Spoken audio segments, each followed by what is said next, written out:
Acheter un bien immobilier, faire du locatif, acheter un immeuble de rapport, c'est parfois la question un peu folle qu'on se pose quand nos finances commencent à le permettre. Je m'appelle Stéphane Méco, je ne suis pas un professionnel de l'immobilier, je ne suis pas un financier, je ne suis pas non plus issu d'une famille bourgeoise, et pourtant j'y suis parvenu, alors pourquoi pas vous?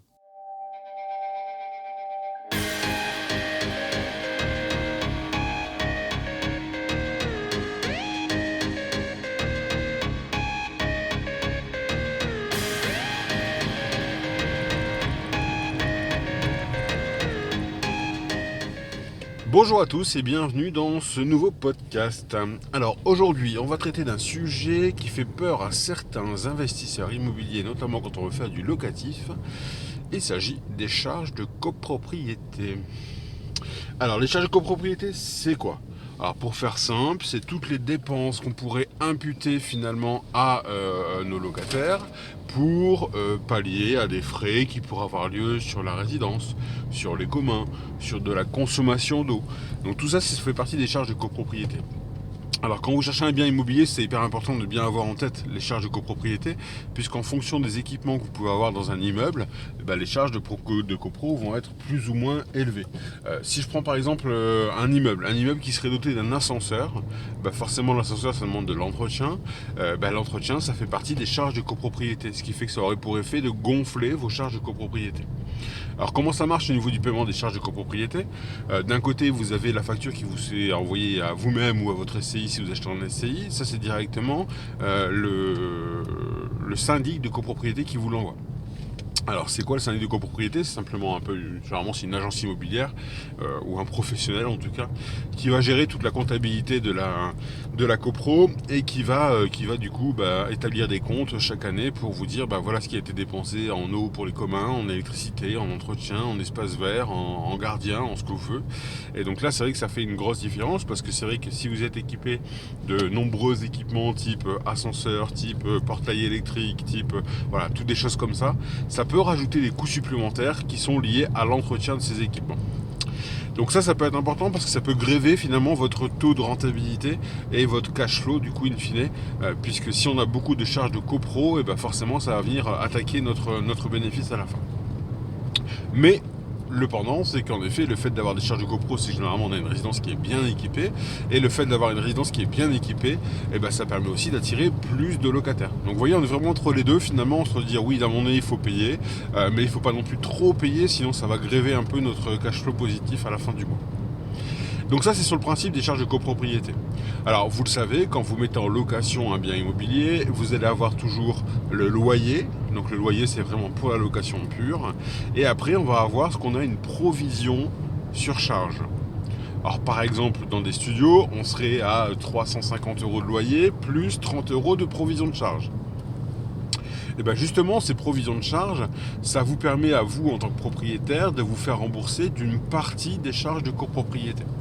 Alors ce qu'il faut bien avoir en tête, c'est que toutes les charges de copropriété ne sont pas déductibles, ne sont pas imputables au locataire, d'accord? C'est-à-dire qu'il y a certaines charges où ça reste dû pour le propriétaire. Ça va être notamment tout ce qui va être travaux. Je sais pas, demain vous devez faire un ravalement de façade, les frais que ça va générer ce ravalement de façade, vous n'allez pas pouvoir l'imputer au locataire. Finalement, le locataire, on va pouvoir lui imputer tout ce qu'il utilise. Donc autrement dit, ça veut dire qu'il utilise par exemple les services d'un gardien, d'un concierge. Et à ce moment-là, il y a une partie du salaire et des charges du concierge qui vont pouvoir être imputables au locataire. Il utilise l'eau parce que c'est des lots en commun par exemple et il n'y a pas de compteur d'eau individuel. Et à ce moment-là, ça pourrait être imputable aussi au locataire. Derrière, on pourra avoir, par exemple, si on a un compteur individuel, il y a quand même de l'eau pour les communs, parce que le concierge ou la femme de ménage, il faut bien qu'elle nettoie les sols, etc.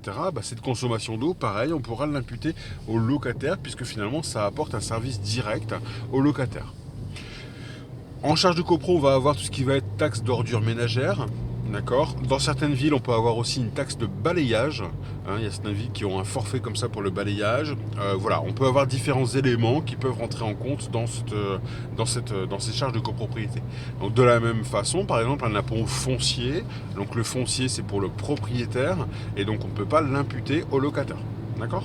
Donc ce qui fait que du coup vous allez devoir estimer, alors notamment quand c'est la première fois que vous allez mettre en location un bien immobilier, vous allez devoir estimer à la fois le loyer, donc le loyer, ce qu'on appelle un loyer nu, c'est-à-dire sans les charges, et donc ça vous l'estimez par rapport au marché actuel, par rapport à la commune dans laquelle il se trouve, par rapport à la taille du logement, etc.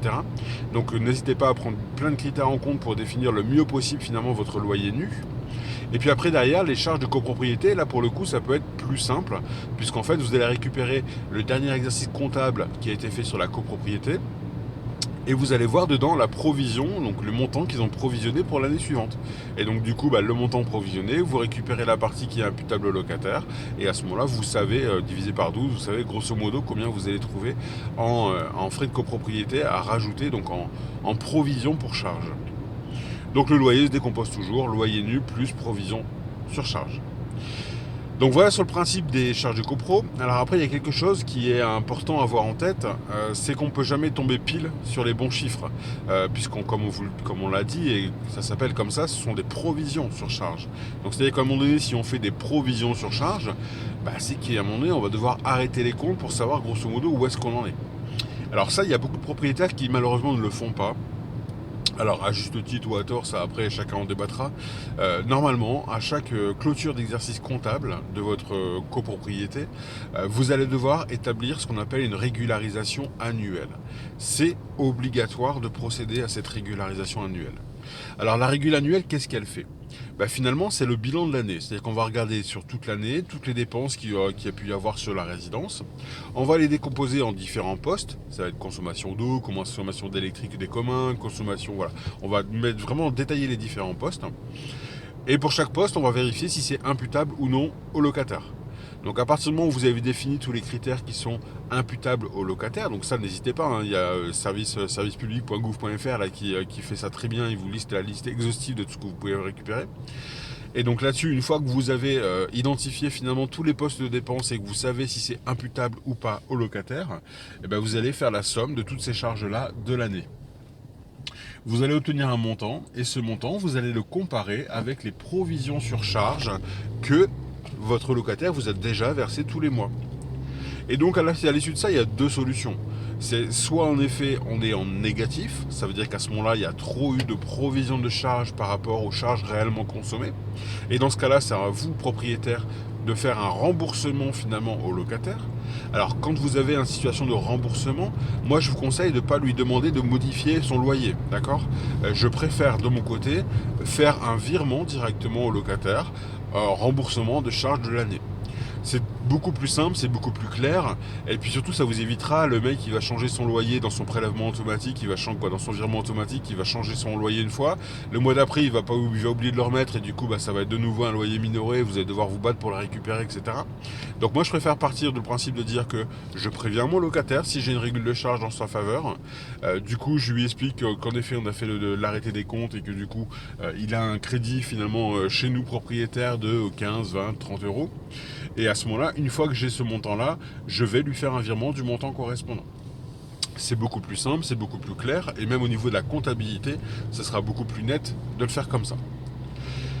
Après, on peut avoir l'effet inverse, c'est-à-dire que la provision sur charge n'a pas été suffisante pour couvrir tous les frais de la résidence. Alors c'est toujours un peu plus délicat, parce que du coup ça veut dire qu'on va devoir aller réclamer un peu d'argent au locataire. Alors c'est jamais agréable d'aller voir un locataire pour lui dire voilà, bonjour monsieur, vous me devez 150 euros parce que je me suis planté dans mes charges. Ouais, donc c'est pour ça qu'il faut essayer d'être le plus juste possible quand on commence l'activité, pour être sûr vraiment d'être bien, quoi. Donc voilà, donc ça peut aussi arriver, et à ce moment-là il faut prévenir par écrit en effet le locataire, et il faut impérativement lui donner et mettre à disposition toutes les pièces justificatives permettant qu'il puisse vérifier finalement et qu'il puisse contrôler le montant que vous lui demandez. Donc ça c'est hyper important, parce que c'est pareil, ça peut être générateur de conflits. Si le locataire n'a pas prévu qu'il devait encore vous payer de 120 euros, et finalement il y a une régule de charge de 120 euros, alors déjà vous allez devoir quand même vous expliquer pourquoi il y a eu un tel décalage sur la provision sur charge. Ça c'est toujours le risque. Mais après, derrière, vous allez devoir au fur et à mesure justifier ce montant-là. Et c'est pour ça que c'est hyper important de bien l'avoir par poste de dépense. Et donc le travail qui a été fait en amont va vous servir. Par exemple, vous allez pouvoir lui dire que voilà, il y a eu une surconsommation sur l'eau en commun, par exemple, ou une surconsommation de l'électricité en commun qui n'avait pas été budgétée dans cette faveur. Il y a par contre eu moins de consommation de produits d'entretien. Ok, c'est négatif. Il y a eu par contre plus d'ascenseurs parce qu'il y a des soucis d'ascenseur. Et donc du coup, il y a eu plus d'entretien de l'ascenseur. Voilà, c'est toutes des choses comme ça qu'on peut imaginer. Ou alors ça peut être aussi lié, je sais pas moi, on parlait du gardien. Un changement de gardien et le nouveau gardien est payé un peu plus. Forcément, ça va influer sur les charges de copro, puisqu'il y a une partie du gardien qui peut être imputée au locataire. Alors je dis bien une partie, ça faites bien attention. En fonction déjà qu'il soit logé, pas logé, c'est pas la même chose. Et s'il n'est pas logé, il me semble de tête, ça doit être 40% qui doit être imputable au locataire. S'il est logé, ça doit être 70% qui doit être imputable au locataire. Donc faites bien attention, mais encore une fois, les services de l'État sont bien faits par rapport à ça. Il y a un site qui détaille vraiment tous les montants. Donc je ne peux que vous conseiller de vous y rapprocher pour pouvoir bien vérifier ça. Donc c'est vrai que c'est un moment un peu délicat à l'année où on fait cette régularisation de charges annuelle, tout simplement parce qu'on sait que ça peut être source de conflit vis-à-vis de certains salariés, certains locataires, j'en ai une bonne avec mes salariés, certains locataires, tout simplement parce que les locataires ne se rendent pas forcément compte du coup que ça représente réellement les frais de copropriété. C'est-à-dire qu'on peut avoir des personnes qui disent bah non, finalement ce que je verse, les 30 euros, c'est largement suffisant. Vu ce que fait le gardien, franchement, il mérite pas plus, quoi. Ouais, ça marche pas comme ça. Ça veut dire que les charges de copro, ça englobe beaucoup de choses. Et c'est pour ça que c'est hyper important de détailler les différents postes quand vous allez faire votre régule de charge pour bien expliquer aux locataires pourquoi on en est arrivé à ce calcul-là et à ce résultat-là. Donc après, il y a deux possibilités. C'est-à-dire que voilà, si en effet vous vous rendez compte que la première année, il y a une énorme régularisation à faire, donc oui, vous allez la demander aux locataires, vous n'êtes pas là pour faire du bénévolat et vous n'êtes pas là pour faire de la charité. Mais par contre, derrière, ce que je vous conseille, moi, c'est de réévaluer du coup les provisions sur charge. Parce que dites-vous que si vous avez eu une grosse régule sur une année, il y a de fortes à parier qu'à la fin de l'exercice prochain, ça soit de nouveau la même chose. Puisque il n'y a pas de raison que les charges bougent. Je veux dire, généralement, le locataire, il est là pour faire face, la provision de surcharge, elle est là pour faire face aux charges qui sont plutôt fixes. Alors, il peut y avoir quelques petites variations à 1 ou 2 euros, mais généralement, ça reste quand même relativement fixe tout au long de l'année.